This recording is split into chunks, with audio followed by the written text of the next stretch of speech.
تو جس طریقے نال جواب نعرہ تکبیر، نعرہ رسالت، نعرہ حیدری، نعرہ حیدری۔ محترم ڈاکٹر سمیع شفیع صدیقی صاحب۔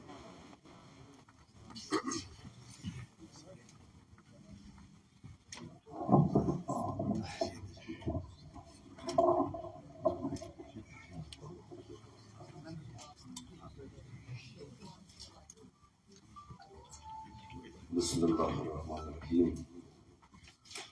الحمد لأہلہ والصلاة علی اہلہا والسلام علیکم ورحمۃ اللہ وبرکاتہ۔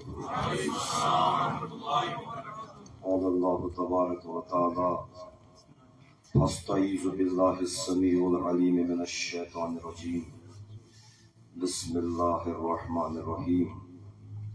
وَكَذَلِكَ جَعَلْنَاكُمْ أُمَّةً وَسَطًا لِتَكُونُوا شُهَدَاءَ عَلَى النَّاسِ وَيَكُونَ الرَّسُولُ عَلَيْكُمْ شَهِيدًا۔ صدق اللہ مولانا العلی العظیم۔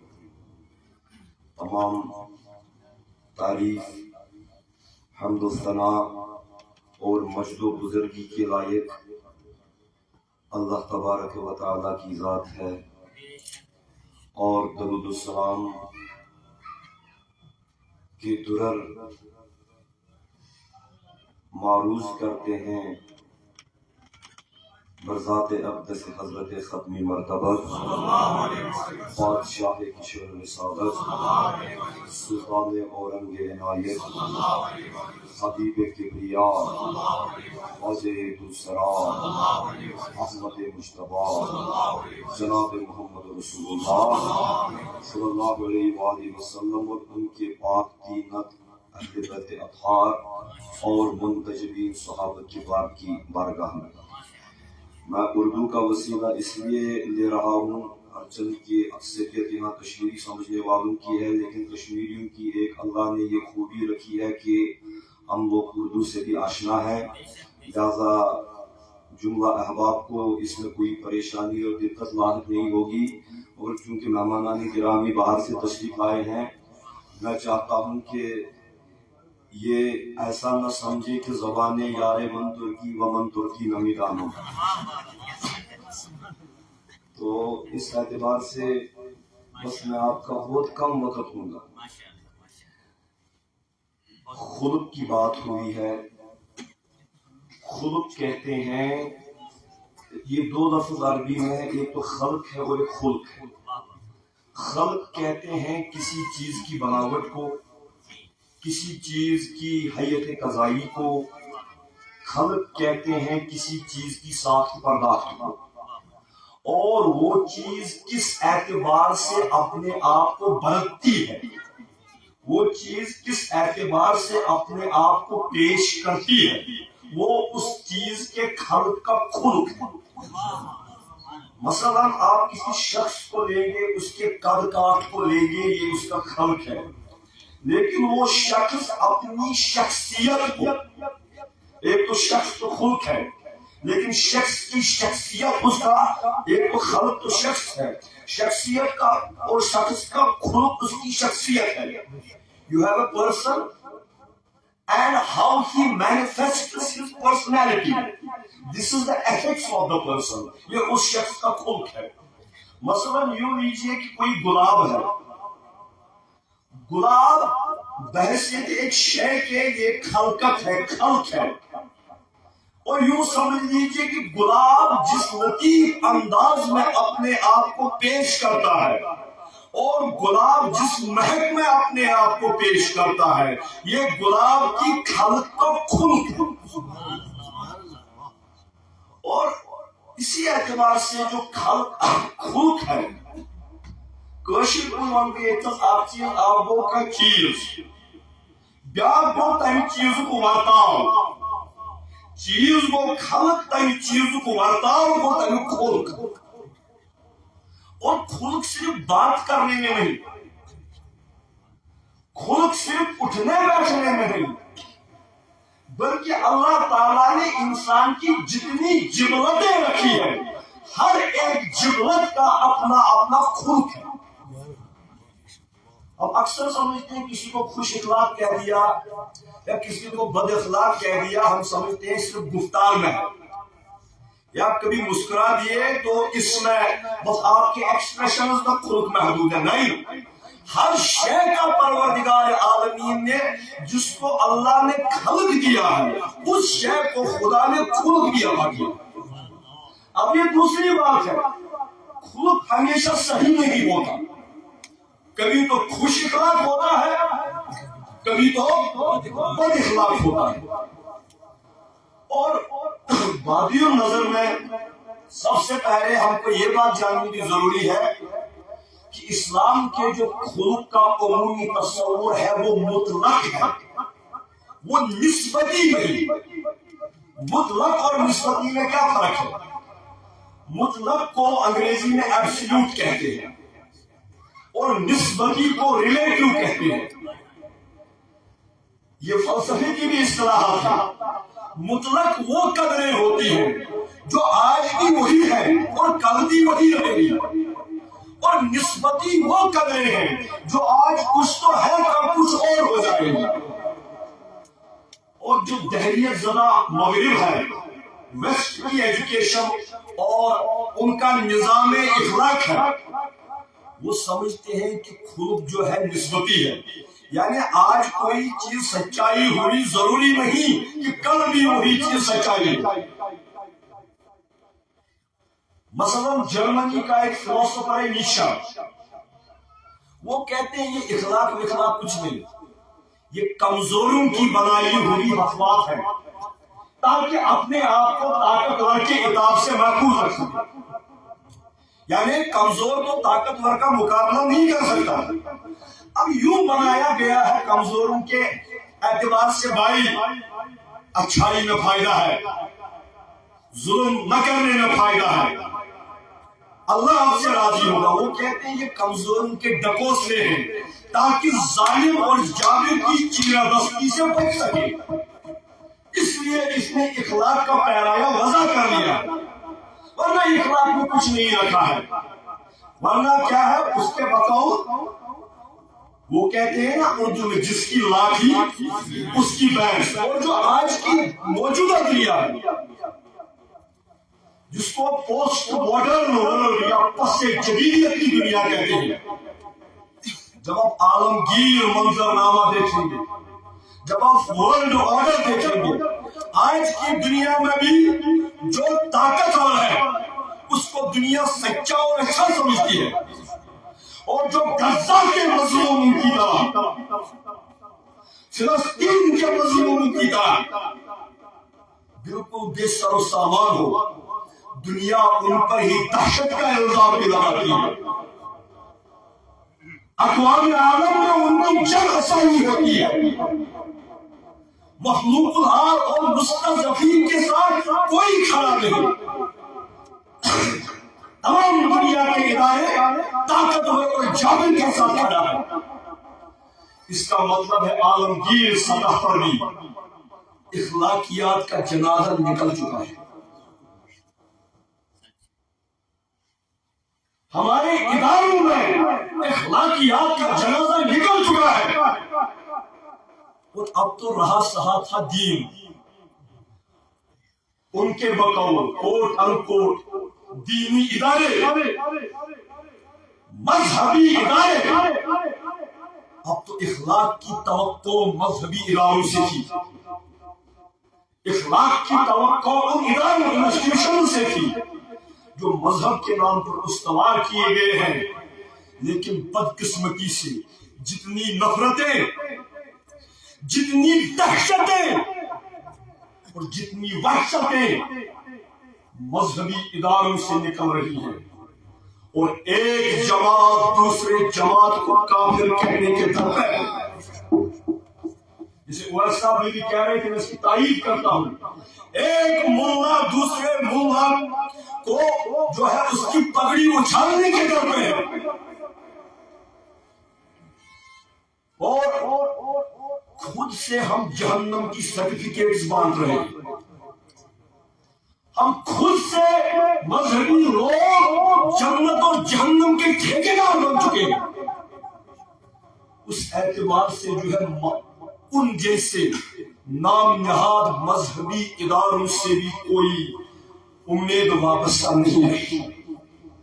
جیسا کہ اقبال نے کہا، اٹھا میں مدرسہ و خانقاہ سے گمناک، یہ دل کی موت وہ اندیشہ نظر کا فساد. غرض کسی جگہ جو ہے تشفی مہیا نہیں. اب اگر تشفی کہیں مہیا ہے، اب اگر تشفی کہیں جو ہے ملے گی تو کہاں ملے گی؟ آج بھی وہی ملے گی. کہاں ملے گی؟ کہاں ملے گی؟ مولانا روم رحمت اللہ علیہ فرماتے ہیں کہ یہ سب کہاں ملتا ہے؟ مولوی ہرگز رشد مولانا روم تا غلام شمس تبریزی نشد. یہ ان لوگوں کے پاس ملے گی جو صرف اخلاق کو پڑھتے نہیں، اخلاقیات پر فلسفیانہ بحث نہیں کرتے، بلکہ اخلاق جن کی گھٹی میں شامل ہے. چاہے وہ میرے دیہات کی گاؤں کی بوڑھی میری دادی یا مانی کیوں ہو. ہمارے کشمیر میں نادری صاحب جو پہلے آج سے 20 سال 30 سال پہلے بھی جو ہماری گاؤں کی بوڑھی عورتیں ہوا کرتی تھی، کشمیر میں ہمارا ماحول تھا. جب ان کو کوئی سلام کا کیا کرتا تھا تو وہ صرف سلام کا جواب نہیں دیتی تھی، بلکہ وہ کہتی تھی وعلیکم السلام، جا اللہ تجھے طولانی عمر عطا کرے، میری اولادوں سمیت کل جہان کے اولادوں سمیت. اور کشمیری میں ہم اس کو اس آہنگ میں ادا کرتے تھے، گفت نعود، گفت رسم، گفت فلم، میان انسان کل جہان کے بلند انسان. آج ہم توڑ کے ان بزرگوں سے پوچھو، جب یہی ہماری دادیاں اور نانیاں شوق صاحب کے آستان پر جاتی ہے تو صرف اپنے اولاد کے لیے دعا نہیں کرتی، وہ آج بھی کل جہان کے گلوں کی خیر مانگتی ہے. اور یہ میری ان پڑھ دادی یہ اس نام نہاد عالم سے بدل جہاں بہتر ہے جس کے کاندھوں پر صرف کتابوں کے بوجھ لگے ہوئے ہیں، اور قرآن نے ان بوجھ اٹھانے والوں کو گلوں سے تشبیہ دی ہے.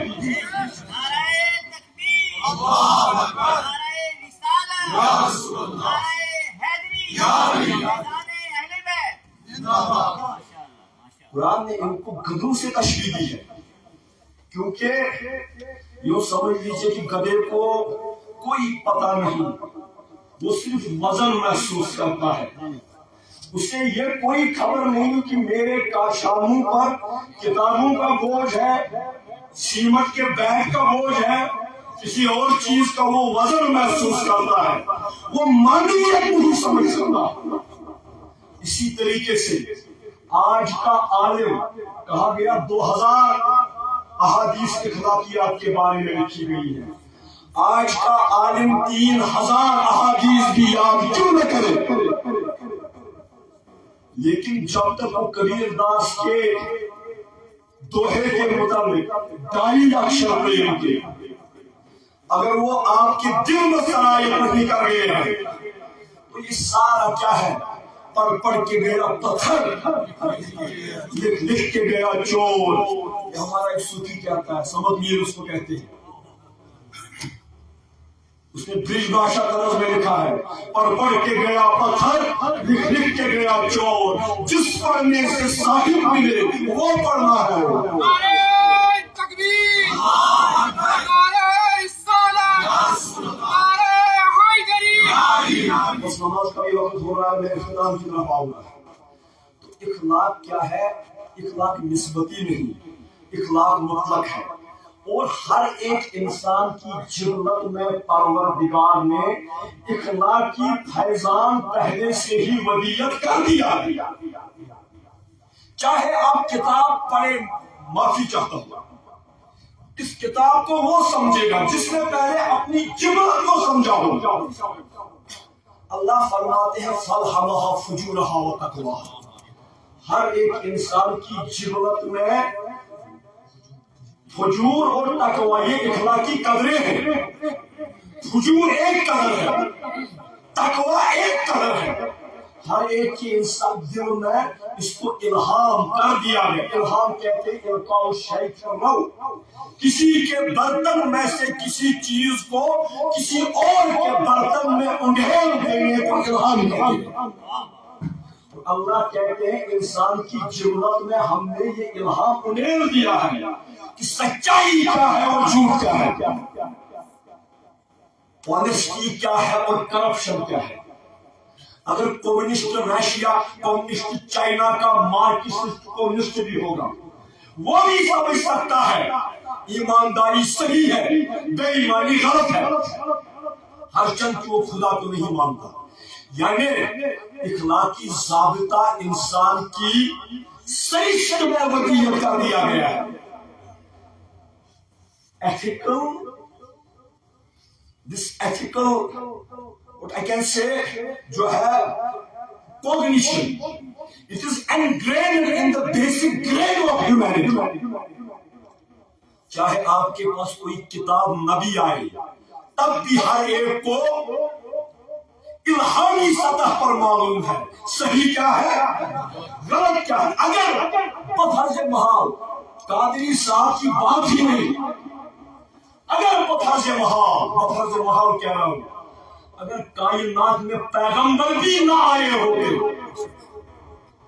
تب بھی اللہ کے ہاں آپ کا مواخذہ ہوتا اس جبلت کی بنیاد پر جس جبلت میں پہلے ہی فجور اور تقوی کو ودیعت کر دیا گیا ہے.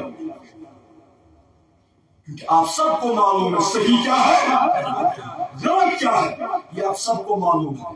اور اگر اخلاق خلق کا معیار عقلانی ہے, صرف کتابی نہیں بلکہ اور وجدانی ہے, خلق کا معیار الہامی ہے, لیکن پھر بھی اللہ نے ہم کو خلق کے بارے میں صرف اپنے الہام پر نہیں چھوڑا, اپنی عقل پر نہیں چھوڑا. We have not been left on our own resources. بلکہ اللہ نے کہا پھر بھی میں تمہارے سامنے ایک کامل نمونہ بھیجتا ہوں. اس کامل نمونے کو معیار بنا کر اپنے اخلاق کی وجدانی کیفیت کو ماپنے کی کوشش کرو. اگر تمہارا اخلاق ان کے اخلاق کے مطابقت رکھتا ہے تو تمہارا اخلاق درست ہے. اگر مطابقت نہیں رکھتا تو تمہاری وجدان میں کوئی گڑبڑ واقع ہے. تو اسوا جناب رسول گویا سمجھ میں آیا اخلاق الہامی بھی ہے, اخلاق وجدانی بھی ہے, لیکن مسلمانوں کے لیے اخلاق نبوی بھی ہے. ہمیں وجدان اور عقلان کو نبوی فیضان سے معاملہ ہوگا. اور نبوی فیضان کیا ہے؟ یہ ایک معیار ہے عزیزو, بس احمد نمبر سے مطلب نبوی فیضان ایک معیار ہے. میں نے قرآن کی ایک آیت تلاوت کی. اللہ فرماتے ہیں وَكَذَلِكَ جَعَلْنَاكُمْ أُمَّةً وَسَطًا, اے امت محمد میں نے تم کو درمیانی وسطی امت بنایا. کیا کہ تم ہر معاملے میں وسط پر ہو. لِتَكُونُوا شُهَدَاءَ عَلَى النَّاسِ, تاکہ اپنے اس وسط سے تم جگ بھر کے لوگوں پر گواہ ہو, تاکہ دنیا کے اقوام اپنے عادات کو تمہارے عادات کے وسط سے واقع وَيَكُونَ الرَّسُولُ عَلَيْكُمْ شَهِيدًا, اور خود تم اپنا ٹائم چیک کرو رسول کی گھڑی کے ساتھ. لوگ تم سے اپنا وقت مانگتے اور تم رسول سے اپنا وقت مانگو.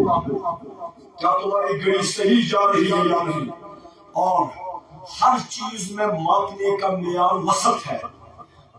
وَكَذَلِكَ جَعَلْنَاكُمْ أُمَّةً وَسَطًا، میں نے تم کو وسطی امت بنایا، اور جس کی زندگی میں وسط ہوگا وہ اخلاق کا ہے، کیونکہ نبوی اخلاق کی بنیاد وسط ہے۔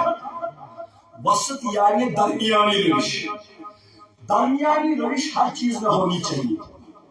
مثلا اب باتیں زیادہ کریں گے تو افراد کی طرف چلیں گے، اب باتیں کریں گے ہی نہیں تو تفریق کی طرف چلیں گے۔ باتوں میں بھی وسط کا خیال رکھیں۔ ہر چند جو بھی آپ کی جملتیں ہیں اگر آپ ان میں وسط پر قائم ہیں تو آپ با اخلاق ہیں۔ مثلا ایک عجیب مثال ہے لیکن میں دوں گا،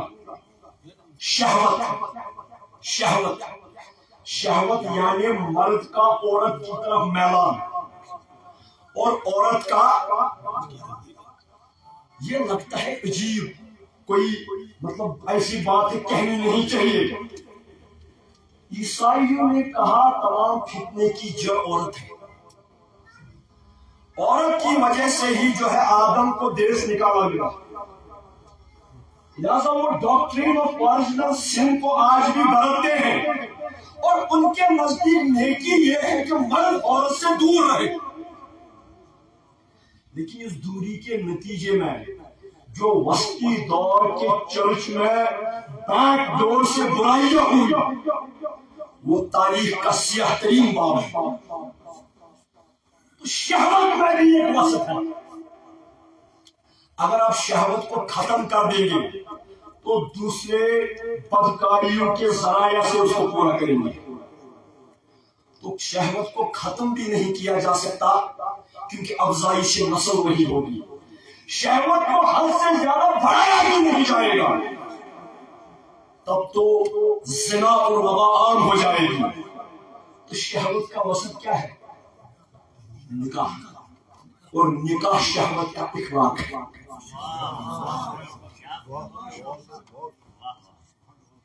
جو چیزیں آپ کہتے ہیں نا بے شرمی ہے، بے شرمی نہیں، ہر جملت کا ایک خلق ہے۔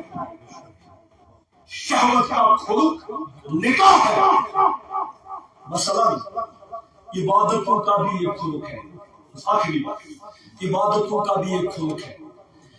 میں نے کہیں پڑھا ہے، حوالہ اس وقت یاد نہیں، عبداللہ ابن عمر ایک بہت پاکیزہ اور عبادت گزار نوجوان تھے، رات پر تہجد پڑھا کرتے تھے۔ جب ان کا نکاح ہوا تو نکاح شب زفاف بھی شب خیزی کرنے لگے، نفل پڑھنے لگے، دوسرے دن بھی نفل پڑھنے لگے، تیسری رات بھی ان کی بیوی جو ہے تانگ آ کر کے جناب رسول اکرم کی خدمت میں گئی صلی اللہ علیہ وسلم، اور کہا یا رسول اللہ آپ نے مجھے جس کے ساتھ بیاہ ہے میں یہ تو نہیں کہتی کہ وہ غلط ہے، وہ نیک ہے، رات بھر نمازیں پڑھتا ہے، لیکن میری طرف کبھی دیکھتا نہیں۔ میں وسط کو بیان کر رہا ہوں، میری طرف کبھی دیکھتا نہیں۔ عبداللہ کو بلایا گیا، دربار رسالت میں پیشی ہوئی، حضور نے عبداللہ سے کہا عبداللہ میں نے سنا تو صرف رات بھر نمازیں پڑھتا ہے۔ عبداللہ خوش ہو گیا، اس نے کہا سرکار کی بارگاہ میں میری نیکی کی پیشگی خبر ارسال ہو گئی ہے، سرکار مجھے تمغہ دیں گے۔ حضور نے کہا عبداللہ نہیں، میری طرف دیکھ، میں دو عالم کی طرف فرستادہ نبی ہوں، لیکن اس کا حق بھی ادا کرتا ہوں، خدا کا حق بھی ادا کرتا ہوں، اور اپنے اہل کا حق بھی ادا کرتا ہوں۔ اسی لیے رسول اللہ نے فرمایا، بخاری کی روایت ہے، حضرت قتادہ روایت کرتے ہیں، یہ سنیے یہ کام آئے گی۔ حضرت فرماتے ہیں صلی اللہ علیہ وآلہ وسلم لَأَقُومُ فِي الصَّلَاةِ اُرِيدُ أَطَوَّلَهَا، میں محمد رسول اللہ کبھی نماز کا ارادہ کرتا ہوں اور چاہتا ہوں کہ نماز کو طول دے دوں، کیونکہ نماز میں ان کی آنکھوں کی ٹھنڈک ہے، چاہتا ہوں کہ نماز کو طول دے لوں، فاسمعوا بکاء الصبی، لیکن نماز پڑھتے پڑھتے کسی بچے کے بلکنے کی آواز سنتا ہوں، نماز پڑھتے پڑھتے بچے کے رونے کی آواز سنتا ہوں، فتوجوز فی الصلاۃ کراہیۃ ان اشق علی امی، تو میں محمد رسول اللہ نماز کو ہلکا کر دیتا ہوں تاکہ کوئی بچہ اور اس کی ماں بچے کے رونے کی وجہ سے پریشان نہ ہو جائے۔ تو عبادتوں میں بھی خلق ہے، حتیٰ کہ قوت غضبانی کہتے ہیں غصہ بری چیز ہے، نہیں کرنا چاہیے، غلط خیال ہے۔ خدا نے کوئی چیز کیوں بنائی؟ اگر غصہ دیا ہے، سبحانک ما خلقت ھذا باطلا، اے اللہ تو پاک ہے، تو نے کوئی چیز باطل نہیں بنائی، شہوت بھی باطل نہیں۔ مونکس اور ننس کی طرح دبانے کی کوشش نہ کرے، اس میں خلق لانے کی کوشش کرے۔ غصہ بھی فضول نہیں، اگر حد سے زیادہ بڑھ گیا تو انسان کمینہ بن جائے گا۔ اگر غصہ غضبانی قوت بالکل ختم ہو گئی تو انسان دیوس بن جائے گا، جو کبھی کوئی حق بات کہہ نہیں سکتا۔ اور بائبل میں ہمارے معاشرے میں بہادر اس کو کہتے ہیں جو کمینہ ہو، ہم کمینے کو بہادر کہتے ہیں، اور شریف ہم دیوس کو کہتے ہیں۔ شجاعت میں کمینہ پن ہے، شجاعت میں دیوسی ہے، شجاعت وسط کا معاملہ ہے، وسط کا معاملہ ہے کہ آپ ہر ایک کے ساتھ اس کے معیار کے مطابق سلوک کریں، یہ خلق ہے۔ کبھی کہتے ہیں سخاوت کیا ہے؟ سخاوت یہ بھی نہیں کہ آپ اتنا سخاوت کریں کہ آپ کے بچے بھیک مانگتے پھریں۔ اسلام نے وراثت کے قانون رکھے ہیں، آپ کے اولاد کی آپ کے مال میں حق داری ہے۔ حضور نے فرمایا افضل الصدقہ فہی علی ظہر الغنی، سب سے بہترین صدقہ وہ ہے کہ دینے کے بعد بھی تمہاری توانگری قائم رہے۔ تو سخاوت نہ فضول خرچی ہے، سخاوت نہ بخل ہے، سخاوت بیچ کا راستہ ہے۔ اور جس نے ہر معاملے میں وسطی روش اختیار کی وہ اخلاق پر ہے، وہ عقائد میں بھی اتنا غلو نہ ہو کہ افراط و تفریط کا شکار ہو، اس میں بھی آپ وسط پر ہیں تو اخلاق پر ہیں۔ غرض زندگی کے ہر شعبے میں اخلاق ہے۔ اور جو شیخ الاسلام نے ڈاکٹر طاہر القادری نے روض الباسم من خلق النبی الخاتم یہ کتاب لکھی ہے، انشاءاللہ المستعان میں نے پڑھی تو نہیں ابھی، لہٰذا میں اس پر کوئی رائے زنی نہیں کروں گا، کیونکہ بلا پڑھے میں کچھ نہیں کہہ سکتا۔ سچا یہاں پر بھی خلق ہے، انہوں نے کوئی کتاب لکھی ہے، میں اس کے بارے میں وہ کچھ کہوں گا جو اس میں نہیں ہوگا۔ اگر آپ سچائی پر کچھ اضافہ کریں وہ بھی جھوٹ ہے، سچائی میں کچھ کمی کریں وہ بھی جھوٹ ہے، سچائی میں بھی وسط ہو۔ جب پڑھیں گے تو میں کہہ سکتا ہوں یہ کتاب کیسی ہے۔ البتہ جو ان کی پیش رو کتابیں ہیں ان کے آئینے میں کہہ سکتا ہوں کہ انشاءاللہ المستعان یہ کتاب نسلوں کے لیے، جنریشنز کے لیے سود مند اور فیض بخش ہوں گی انشاءاللہ۔ اللہ تبارک و تعالی میرا ہم سب کا حامی ہو، ناصر ہو، مددگار ہو، اور اللہ تبارک و تعالی ہم کو اس مہکتے ہوئے باغ سے بہت سے پھول چننے کی توفیقات عطا کرے۔ وما توفیقی الا باللہ، والسلام علیکم ورحمۃ اللہ وبرکاتہ۔